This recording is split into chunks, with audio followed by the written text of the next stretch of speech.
In this video, I'm going to show you exactly what I'm doing to plan videos for a brand new channel. Don't be alarmed, but I am starting a brand new YouTube channel. It's a completely different niche, totally different topics. It's a fun side project. I'm excited and a little bit scared to take you along on this journey of starting a YouTube channel and blog completely from scratch. My name is Meredith Marsh, and I have to tell you, I can remember so clearly when I had a list of topics that I wanted to blog about and create YouTube videos about, and I had the topics and I could envision what they were going to look like on a YouTube channel. Okay, how do I get from here to there? That is what you're going to learn in this video, and I'm going to share my plan for the next 2 to 3 months of planning the YouTube videos for the new channel. Now, it's not uncommon to get advice from established YouTubers on what they would do if they were going to start a channel, or to give you advice on what to do for your brand new channel, but this is a little bit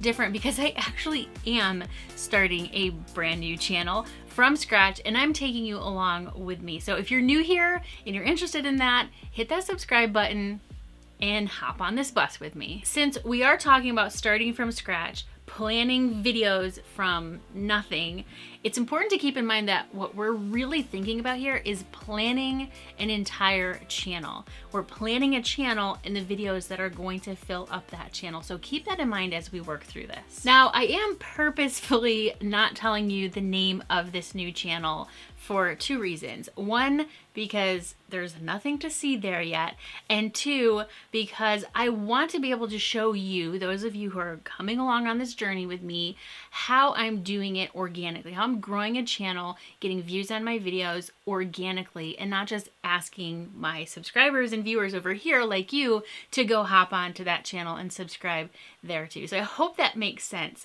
I'll share it at some point in the future, just not yet. Plus, when I say it's a different niche with completely different topics, I'm not over exaggerating. It really has nothing to do with the content on this channel. But if you go and listen to episode 39 of the Video Pursuit podcast, I did give a little bit of a clue there, but that's all I'm going to give you for now. So these are the 5 steps of planning videos for a brand new channel that I'm following over the next 2 to 3 months. Number 1, I'm going to make a list of about 100 video topic ideas. How to replace the steering wheel in a 1973 Ford Mustang, for example. That's really not my niche, but let's just pretend we're planning a channel about restoring vintage cars. Be super specific in your list of 100 topics. Just go off the top of your head. Don't worry about keyword research or SEO or anything like that. We'll get to that in just a second. This shouldn't take you long, and you won't necessarily create every single one of those videos. It's really just a brainstorming exercise. And this is a good opportunity to change your mind, because if you can't make a massive list of ideas in the niche that you want to be in, then there's a good chance that once you start your channel, you're going to get bored, run out of ideas, lose inspiration, and quit. So if you get bored and stuck after 10 ideas on your list, then choose another niche and then move forward. Step number 2, find your umbrella categories. Take your list of 100 ideas and look for categories or similar topics that you can group together into buckets. I like to think of them as umbrellas, and organize your ideas into those umbrella categories. So for example, let's say you are starting a channel on restoring vintage cars. Again, not my niche. I'm just using this as an example. You may have umbrella categories like interior restoration, exterior restoration, engine restoration, maybe a category of products and tools that you use, and maybe what you have going on in your workshop. This gives you some broad boundaries so that as you plan your video content, you're really filling out your channel and staying within your niche. If you want to kind of think about these umbrella categories as lanes, then the videos you're creating are going to stay in their own lane. And the fewer lanes you have when you're just starting out, then the easier it will be to plan your content and get traction when you first start uploading. Step number 3, plan your kickoff content. I'm going to tell you exactly what I teach inside of my YouTube Triggers course for launching a YouTube channel from scratch. Start with a series of 5 videos within one of your lanes, and I'll explain why starting with a series is so powerful in just a moment. So for our car restoration example, let's say you have a car out in the garage, it's ready to be restored, and you want to create an entire channel about restoring this car. What are the first 5 things that you would need to do and that you would need to show your viewers how to do before you start a car restoration project? Drain the gas, drain all the fluids, remove the trim, remove the seats. I just Googled first steps to restoring a car.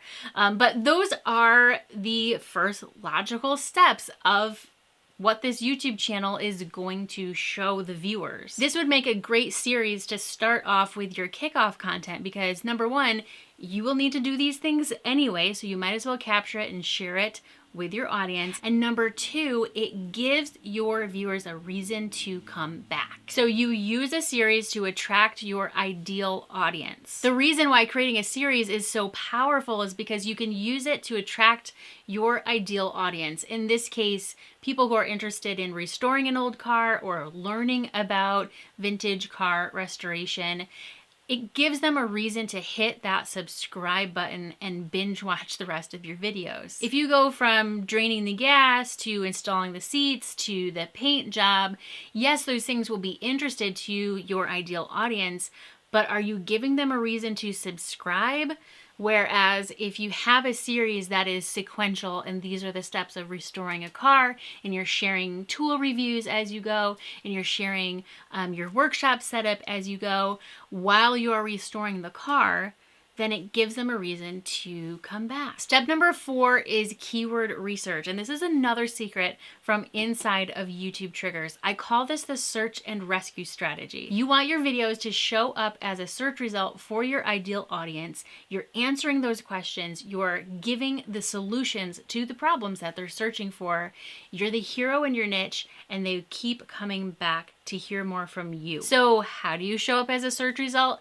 Well, you need to know exactly what your ideal audience is searching for, the exact terms, phrases, and words that they're using around the topics that your videos are about. And then you need to optimize each video's information, the metadata, when you publish that video every single time to make sure that the information about the video aligns with what people are searching for. That's how YouTube knows what your video is about and can match it up with what people are searching for. Hence, your video shows up as a search result. These are 2 phases that are part of the 5-tier filter framework inside of the search and rescue strategy. And I have a getting started guide that covers all 5 phases of the 5-tier filter over at vidpromom.com/start. And I'll put a link down in the description, or you can find one above my head here. And the very last step here, step number 5, is to actually record and create your videos. So you've planned your 5 video topics. Now you can script each one,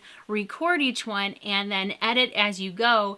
And you'll have over a month's worth of content upload every week, which is a great way to kick off a brand new YouTube channel. This is called batching, and I highly recommend it if you're just starting a YouTube channel from scratch, because by the time you have planned, recorded, edited, and published your 5 videos, you'll be outside of the I don't know what I'm doing phase of YouTube. And the sooner you can get out of that phase, the better off you'll be. So over the next 2 to 3 months or so, I'll be planning out my first 5 videos for the new channel. I'm taking it slow. This is a side project. So if you're along for the ride, make sure you hit that subscribe button so you can keep tabs on this project. And if this video was helpful, hit that like button for me and let me know down in the comments if you have any questions about anything that I covered here today. And in my very next video that you can watch right now, you will learn how to create professional looking YouTube videos. And I'll see you there.